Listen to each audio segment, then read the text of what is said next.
a la cuarta y última parte de este primer episodio del último spoiler, donde vamos a arrancar con una cita súper interesante. Vamos a leer una cita de un científico llamado Richard Dawkins, que él es un biólogo evolucionista, uno de los referentes del ateísmo moderno. Este ateísmo moderno es realmente bastante diferente al ateísmo clásico, por así decirlo. El ateísmo clásico es aquella ideología que simplemente argumenta la inexistencia de cualquier dios, de cualquier divinidad. Pero el ateísmo moderno no solamente que niega la existencia de Dios, sino que busca intensamente desacreditar la existencia de Dios. Es un ateísmo militante, por así decirlo. Entonces leamos lo que dice este científico. El Dios del Antiguo Testamento es, sin duda, el personaje más desagradable en toda la obra de ficción, celoso y orgulloso de ello, un monstruo controlador insignificante, injusto e implacable, un purificador étnico vengativo y sanguinario, misógino, homofóbico, racista, infanticida, genocida, filicida, pestilente, megalomaníaco, sadomasoquista, caprichoso y malévolo. Realmente esta cita es muy dura, pero tristemente es el concepto que hoy el mundo secular tiene de cómo es Dios. Muchas personas hoy en día tienen este concepto de que el Dios de la Biblia es un Dios realmente tiránico, es un Dios agresivo, es un Dios violento, es un Dios sanguinario, es un Dios vengativo también. Es aquel Dios que si no lo adoras te destruye. Es aquel Dios que permite que pasen cosas malas como castigos para el hombre. Y también, tristemente, ese Dios es el Dios que los cristianos hemos estado predicando por mucho tiempo. Sin irnos muy lejos, hoy en día el cristianismo católico evangélico todavía predica la doctrina del infierno. Todavía estamos enseñando que por nuestros pecados o simplemente por negar a Dios vamos a pasar una eternidad ardiendo en el infierno. Y este Dios está de acuerdo con que eso pase. Y a partir de esto podemos hacernos la siguiente pregunta. ¿El mundo secular, las personas, están rechazando a Dios o están rechazando el concepto errado que tienen de Dios? Porque si vamos al caso, es realmente súper lógico rechazar a este Dios. ¿Por qué yo tendría que adorar a este Dios agresivo, a este Dios sanguinario, a este Dios que si no lo adoro me destruye? Como que realmente no tiene sentido alguno. Si yo tuviese esta concepción de Dios, tampoco me gustaría adorarlo, no tendría sentido. Entonces aquí vemos cuán realmente importante es tener un concepto claro de cómo es el carácter de Dios, cómo es Dios. Porque dependiendo de este concepto que tengamos, este va a ser el Dios que nosotros vamos a presentar a aquellas personas que no lo conocen. Entonces, tomando como referencia esta cita que acabamos de leer, vamos a empezar a analizar algunos textos del Antiguo Testamento donde realmente se pone un poco complicado no tener esta percepción de este Dios agresivo, de este Dios tiránico, de este Dios vengativo. Así arranquemos. El primer texto que vamos a analizar se encuentra en Números 21 del 5 al 8, donde se menciona la historia de las serpientes ardientes. Comencemos con la lectura. ¿Qué dice? Y habló el pueblo contra Dios y contra Moisés. ¿Por qué nos hiciste subir de Egipto para que muramos en este desierto? Pues no hay pan ni agua y nuestra alma tiene fastidio de este pan tan liviano. Y Jehová envió entre el pueblo serpientes ardientes que mordían al pueblo, y murió mucho pueblo de Israel. Entonces el pueblo vino a Moisés y dijo, hemos pecado por haber hablado contra Jehová y contra ti. Ruega a Jehová que quite de nosotros estas serpientes. Y Moisés oró por el pueblo. Y Jehová dijo a Moisés, hazte una serpiente ardiente y ponla sobre un asta, y cualquiera que fuere mordido y mirare a ella, vivirá. Números 21, del 5 al 8. Comenzando el análisis de este texto podemos ver a un pueblo de Israel que está fastidiado, que comienza a murmurar diciendo, ¿qué cuernos estamos haciendo acá en el desierto? Mejor estamos en Egipto, aquí estamos padeciendo hambre, estamos padeciendo sed, estamos hartos de este maná.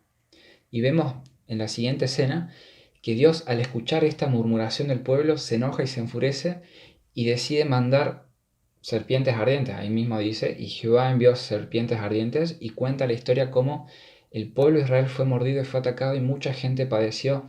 Y después que el pueblo está sufriendo este gran mal, reconoce su error o reconoce que no debieron quejarse contra Dios y van a Moisés y le dicen, Moisés, intercede por nosotros.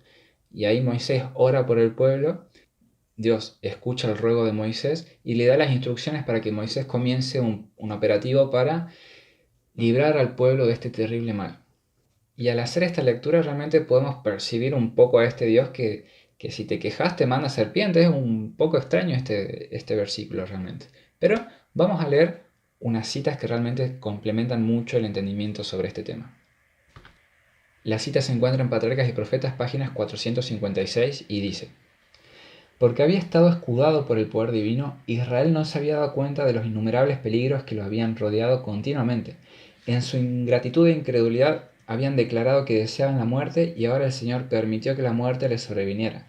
Las serpientes venenosas que pululaban en el desierto eran llamadas serpientes ardientes a causa de los terribles efectos de su mordedura, pues producía una inflamación violenta y la muerte al poco rato. Cuando la mano protectora de Dios se apartó de Israel, muchísimas personas fueron atacadas por estos reptiles venenosos. Esta cita realmente nos muestra un panorama totalmente diferente. Analicemos lo que dice. En la primera parte nos dice que el pueblo de Israel nunca se había percatado de los innumerables peligros que Dios los había estado protegiendo durante toda su travesía en el desierto. Y para colmo, el pueblo de Israel en su ingratitud e incredulidad manifiesta un desagrado tan grande para con Dios que dice realmente preferimos estar muertos que estar aquí en el desierto adorando a este Dios que no sirve para nada. Realmente los dioses que estaban allá en Egipto nos convenían mucho más. Entonces vemos que el pueblo de Israel está negando a Dios, se está quejando, está murmurando y dice, mejor estamos en Egipto, nuevamente.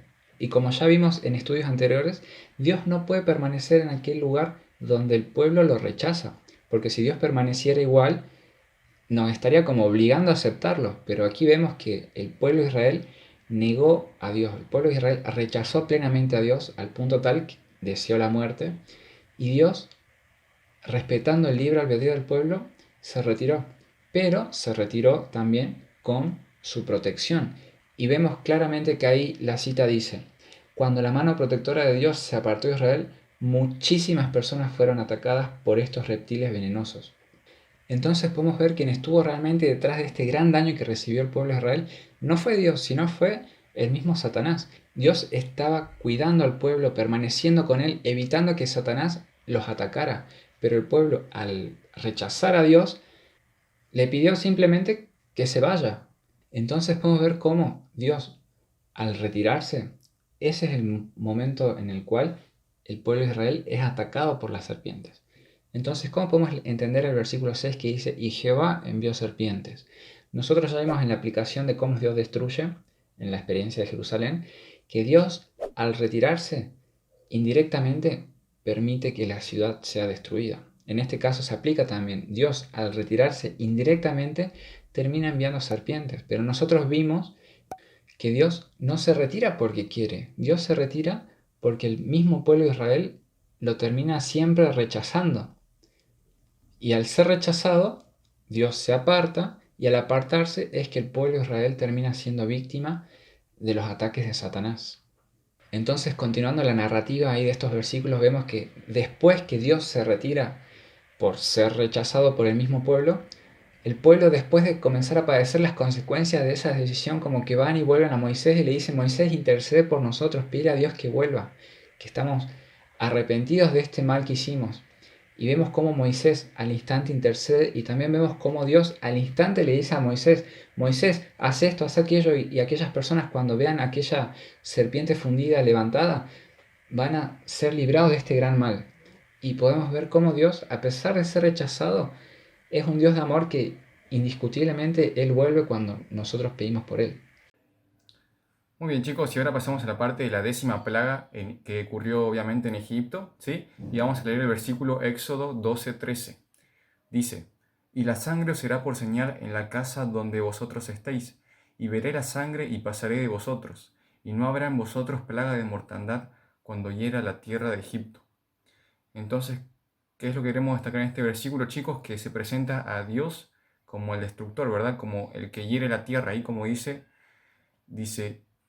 y no habrá en vosotros plaga de mortandad cuando hiera la tierra de Egipto, ¿verdad?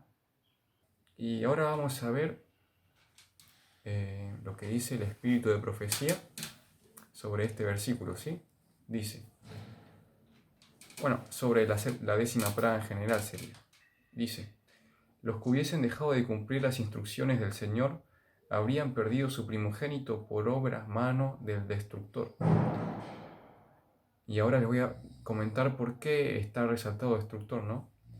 Pero a ningún hogar de Israel entró el ángel exterminador. La señal de la sangre, garantía de la protección del Salvador, estaba sobre sus puertas y el exterminador, destroyer, no entró. A la medianoche hubo un gran clamor en Egipto porque no había casa donde no hubiese un muerto. Todos los primogénitos de la tierra, desde el primogénito del faraón, que se sentaba sobre su trono, hasta el primogénito del cautivo que estaba en la cárcel, y todo primogénito de los animales, habían sido heridos por el exterminador. Y vuelve a aparecer la palabra destroyer. ¿Por qué dice destroyer? Porque queremos parecer lindos usando el inglés. No, sino porque bueno, la cita, ustedes saben que Elena de White fue de Estados Unidos, y bueno, ella escribió en inglés, ¿no?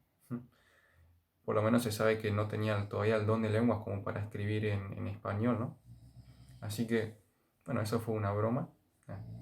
Y bueno, lo que estamos viendo acá es precisamente que no se habla de Dios, o sea, Elena de White no lo plantea a Dios como si Él fuera literalmente el que asesinó a esos primogénitos, sino que plantea como que el que hizo eso fue realmente un ser destructor, ¿sí?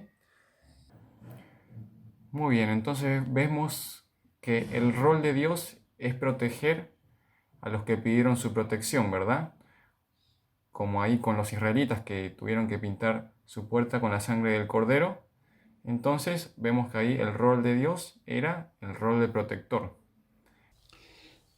Muy bien, ahora vamos a analizar el siguiente versículo que se encuentra en Éxodo 7:3 y dice lo siguiente. Pero yo endureceré el corazón del faraón y multiplicaré en la tierra de Egipto mis señales y mis maravillas.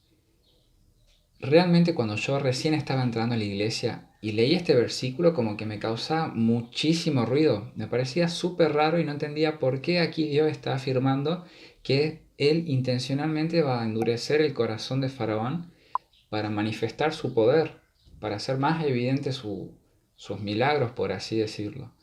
Siendo que en otros versículos de la Biblia dice algo totalmente diferente. Hay otros versículos donde Dios comenta y dice que Él nos quiere sacar nuestro corazón de piedra y nos quiere dar un corazón de carne, o sea, algo totalmente diferente.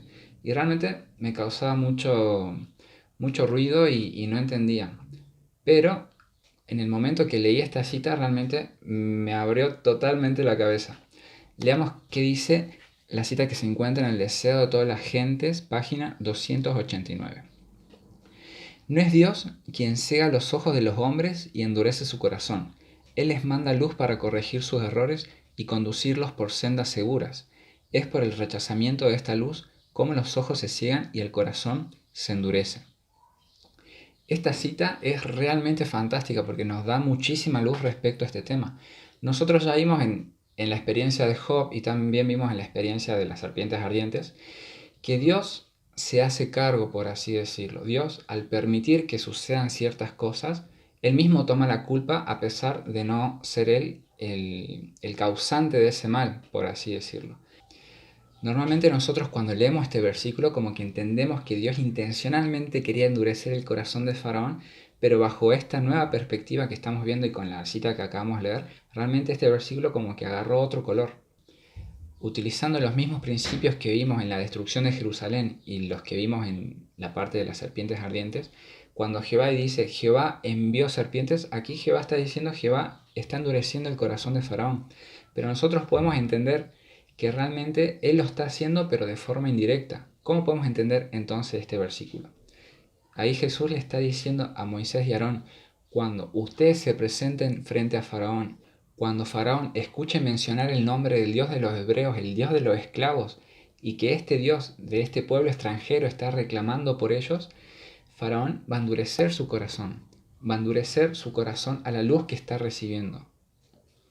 Y podemos ver claramente cómo Faraón está teniendo esa lucha espiritual también, porque después de que pasan ciertas plagas, Faraón como que dice, sí, vayan, pero después se retracta y dice, no, ustedes se van a quedar, y vemos cómo el corazón de Faraón se va endureciendo cada vez más y más y más y más y más, pero podemos entender que no es Dios quien está intencionalmente endureciendo el corazón de Faraón, sino que el Faraón está endureciendo su corazón por sí mismo al rechazar a Dios. Si te gustó este video, dale me gusta, compartilo con tus amigos, con tu familia y no te olvides de suscribirte a nuestro canal del Último Spoiler.